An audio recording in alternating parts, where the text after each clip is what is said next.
All right, welcome back in a Refuse to Lose Territory Rare Wednesday podcast here. I am live in Pittsburgh. Mariners have beaten the Pirates in Game 1 of the series on Tuesday. Game 2 is a couple hours from now. Brian Wu on the mound, and joining us for a Rare Wednesday appearance is ESPN MLB insider Buster Olney. Buster, how are you? I'm doing great. I like that intro music you have. Like I feel like that's got to be in the top 3 that I've do in different appearances. So way to go. Nice job by you. Well, much appreciated there. I'm proud of it as well. The Foul Territory people have helped come up with the graphics behind it as well, which is awesome. Speaking of top 3s, I've decided to put PNC Park in my top 3 of ballparks. Oh, yeah. I got T-Mobile 1, PNC 2, and San Diego 3. I haven't been to them all, but that's my top 3. What are your rankings, Buster? See, the thing is that the rankings you gave, the number 1, the clear number 1, you did not mention. That would be San Francisco. Well, I haven't been. Like I've had this yeah, a lot of the folks I talked to a couple weeks ago, actually, when we had a Mariners and Orioles game, a fan yelled at me when we were in Baltimore and said, "Hey, Buster, Camden Yards is the best, right?" And I'm biased. I covered the Orioles for a couple of years there. I love that ballpark, but I said, yeah, objectively, it's San Francisco, Oracle Park. But I actually, and I've told you this before, I always feel like the T-Mobile Park has always been really underrated. What a great fan experience you can have there. I'm pumped about being here in Pittsburgh. It is awesome. The Mariners did win on Tuesday, which certainly helps. Buster, big win. 41-39 right now. We're going to hit the nominal halfway point of the season tonight. Your assessment of the first-place Mariners through about to be 81 games. Sleeping giant. I think that, the Yankees right now are a clear number 1 in the American League. And what you and I have talked about, how mediocre the American League is this year. But the Mariners, to me, are the biggest threat to the Yankees standing at the top of the American League at the moment. When you talk about, rotation that can be dominant, you talk about a really good bullpen that's going to get better. We've talked in the past about Colt Emerson eventually joining that group and how he's going to help getting Cal Raleigh back healthy, having integrated now Colt Emerson as a young player into that lineup, and knowing also that Jerry Dipoto is going to be aggressive before the trade deadline. That's what he did last year. I fully expect that whatever the Mariners' needs are before we get to the trade deadline, he will address them, because I'm sure that they feel the same way. Look, our best days are in front of us.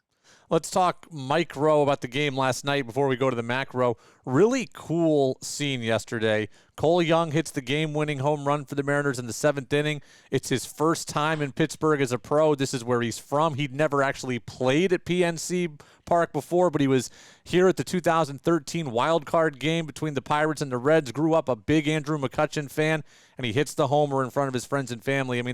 You see it every day, Buster, but that's the kind of stuff you dream about as a kid.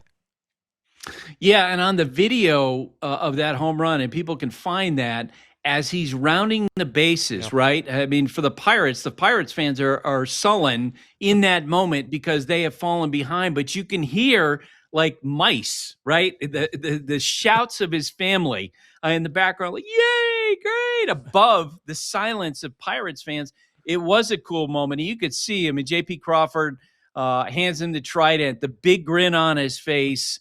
I'm sure that that's something that if you're a player, you're a kid, you're growing up in Pittsburgh, you're probably dreaming of a moment like that, especially, as you say, in such an iconic park like PNC. Andres Munoz, Buster, so much of the season has been about his struggles and his lack of confidence, and here he comes out in the 9th inning, 3 straight strikeouts against 9-1-2 in the order, up to 102 miles an hour. That's the Andres Munoz that we've missed, Buster. Well, and you wonder if he just got to a point where he just felt like, you know what, the ups and the downs, trying to be fine and trying to make adjustments with his off speed, his breaking pitches. If he was just like, you know what, to hell with it, F you, I'm going to just throw the ball as hard as I possibly can. I don't know if that's a sustainable philosophy throughout the rest of the regular season into the postseason. But in a moment, it looked great. It felt great, and it certainly was very effective in how he did it. It's interesting, Buster, because he has been, for as hard as he throws, he has been a slider-dominant pitcher. And I'm always amazed, and it's not just him. I'm always amazed at these guys who throw 100 that want to throw the breaking stuff over and over again. And I understand it, and sometimes the threat of the fastball is better than the fastball itself. But, like, when you throw that hard, why don't more guys just live with the heater? Because especially hitters in this era with so many guys throwing hard and velocity being greater than ever, I think most major league hitters can hit fastballs if they look for it. Now, you mentioned the key point in this is that he has been slider dominant. And so if you're the Pittsburgh Pirates in that game, you're thinking, okay, I'm being aware of the slider. I'm trying to catch up with the fastball, but there's going to be a hyper awareness of the slider. If he were to go to a formula where he just threw a bunch of fastballs, then I think probably they would get to him. You still have to throw a mix. Look, the greatest closer of all time was Mariano Rivera, who, as you know, he threw a predominance of cut fastballs, and everyone knew how they would break in on the hands of left-handed hitters, away from right-handed hitters. But every so often, he would mix in a two-seamer, a sinker, just to keep the hitters honest. And so I think there's an awareness. You can't just go with one pitch. I am going to be curious to see, based on that success that you mentioned and how good it looked, if he'll go back to, hey, you know what? I've got a great fastball. I'm going to set up my slider with my fastball versus setting up my fastball with my slider, which is what worked for him in that game last night. You know why you're enjoying this minute? Because we're happy, Kratz. We're happy because we're wearing Mack Weldon. Yes, I'm 6'5", and nobody can give me tall clothing, but Mack Weldon allows me to have it. So I don't really have to care about how I look, and I still look good because I don't put a lot of time into what I do to pick out my clothes. Mack Weldon takes care of it for me. Classic, always in style, made from the world's most comfortable performance materials. Summer gets sweaty, don't let unnecessary sweat spots emerge. Mack Weldon's Air Knit X fabric helps you out. Their lightest fabric is fused with nylon mesh for maximum airflow. Skip the midday wardrobe changes.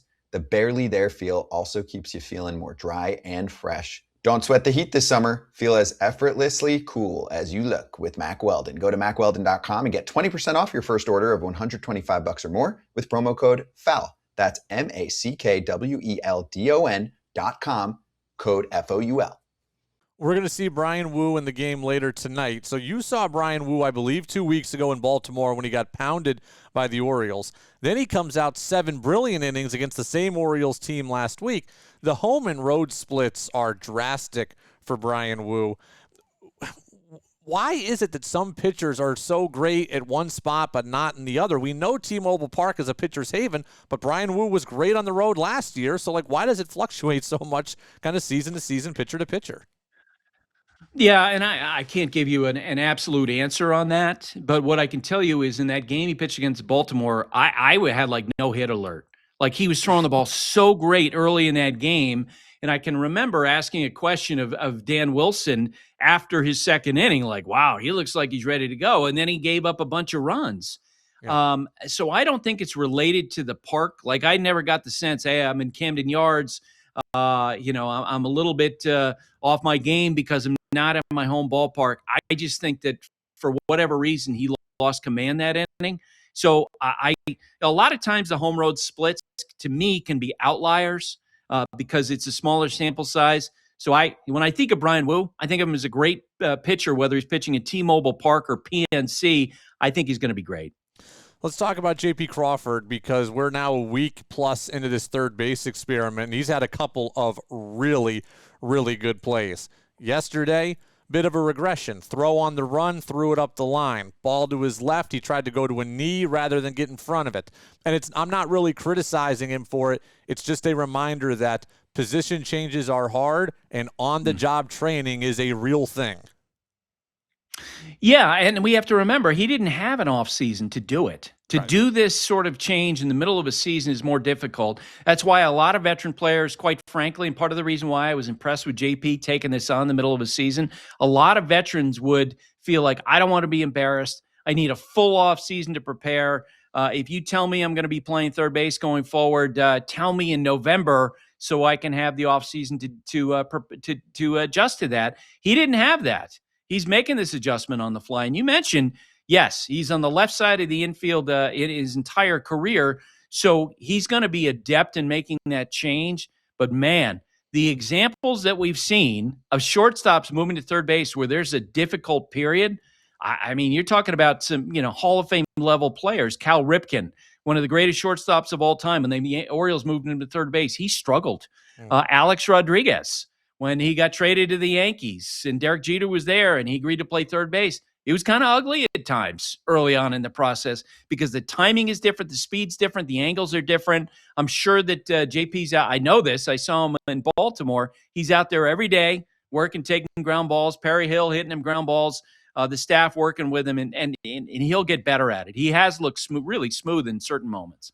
Let's get bigger picture here. Colt Emerson now, he had a hit yesterday, nice ball to left field, but he's gone pretty cold over the last 2 weeks. The strikeout rate is rising. The chase rate is rising. He's kind of going out of the zone more often. Yep. I know it's all part of the growing process, but kind of what do you look for here in a young player to make sure that they're not being overmatched? I think a lot of times general managers will have a player like that, a young player, and they'll stick him in the bottom of the lineup or in the bottom half of the lineup, and they'll just say, hey, just grow. And there'll be periods where they'll perform well, as Colt did, earlier on, and there's a clamoring for, hey, he's ready to be at the top of the lineup. And that's just not the case because there's always adjustments going on for young players. When someone like Colt plays well early, they're going to be adjustments to him by opposing pitchers, and now it's up to him to make the adjustments to the adjustments. A recent example this last year, Jack Caglione was one of the most touted prospects in baseball. He got called up by the Royals, and man, he struggled, right? He's trying to figure it out, hitting major league pitching, greater velocity than ever, breaking balls all over the place. And there were times it looked really ugly, and you wondered if the Royals are going to send him back down, but they just, hey, we're going to run you out there. You get the plate appearances, you're going to grow, you're going to learn, and it'll eventually come together, and he is crushing it. And there will be a time, I think, when that happens with Colt, but he's still going through that process, the adjustments to the adjustments. The left-handed issue is very, very pronounced for this team. Losing 2 of 3 against the Red Sox was really not surprising to me, given what the Red Sox threw out there. Part of the reason it's so egregious has been the struggles of Rob Refsnyder not doing what he was brought in to do. I am now in favor of Dom Canzone playing every day and Refsnyder being more of a sporadic bench bat. But my question for you is, Buster, they paid him $6.5 million. At what point do you cut bait entirely? I'm not at that point, but a lot of Mariners fans are. Yeah, and they're getting close, right, where you have to make a decision. You have to feel confident if you're Jerry Dipoto that this player is going to help you down the stretch. And look, we've talked about it. Refsnyder has a pristine reputation, great clubhouse guy, someone who mashed against lefties to the point, and I've told you this before, when the Red Sox let him get away during the offseason, the Yankees folks were like, really? That guy? He killed us. But he hasn't performed. And at some point, you need to get results. And a lot of the feedback I'm getting from teams right now is that the messaging from some of the potential sellers is, look, we're going to wait till the All-Star break. And at the All-Star break, we'll see where we are, and then we'll be willing to make trades. I think that sort of time frame makes sense for the Mariners. Like, give Refsnyder some more opportunities, maybe see, if he can turn things around. Listen to what Kevin Seitzer, their hitting coach, the Mariners hitting coach, is Edgar Martinez, are telling you about, what's going on behind the scenes. What are they seeing in his preparation? Then you make a choice. One of the X factors in this is, I'll tell you, folks who work in front offices are telling me there isn't a lot of right-handed hitting available. Like, there are not a lot of great solutions necessarily on the horizon. Maybe some will emerge as we get closer to the All-Star break, the trade deadline. But that's one of the complicating factors in this. Okay, if not Refsnyder, then who can you bring in who can be a masher against lefties? Let's talk about the trade market as a whole, because last year we saw, obviously, the big impact of Naylor and Suarez coming in. It feels to me, Buster, like this Mariners team doesn't have the same holes as last year. What they need is health and better play from the guys they already have. There aren't a lot of places, I think, to really upgrade for this group. Correct. Bench and bullpen feel like the only 2 real options for me. Do you see it the same way? Yeah. 100%. And the great thing is that this is the time of year when I mean, at the moment, everyone is focused on the draft, but there's also conversations about what could be out there after the trade market, and you can begin to look at guys. And there's been a lot of speculation about Aroldis Chapman, who would be a great addition, I think, for the Mariners. Can you imagine a bullpen with 4 lefties in the postseason? After Colt Emerson gets called up, and maybe you acquire someone like Chapman with the idea of, okay, he's going to be a setup man, but he's also would be a great plan B to close games if it didn't work out for Munoz, if he went into a slump and you needed to reach for an alternative, or if he pitched a number of games in a row. Last year, that guy was Matt Brash. You and I have talked about, you don't know, what you're going to have in him at the end of the year. Right. So Chapman would certainly be interesting. You're going to be talking about a right-handed hitter. But I agree with you. I think that, and it's part of the reason why I think the Mariners are sleeping giant. Like, as they work through all the early season injuries they've had, as the rotation comes together, as they make decisions on the 6-man rotation thing, it does feel like better days are ahead. And they're not sitting here the way they were even a year ago with these glaring holes that you feel like you got to go out and make huge deals to fix. You can just sort of pick your spots, and it's an enviable position for the Mariners to be in. Kratz, Mint Mobile plans, still just $15 a month. And you're getting a ton from that $15.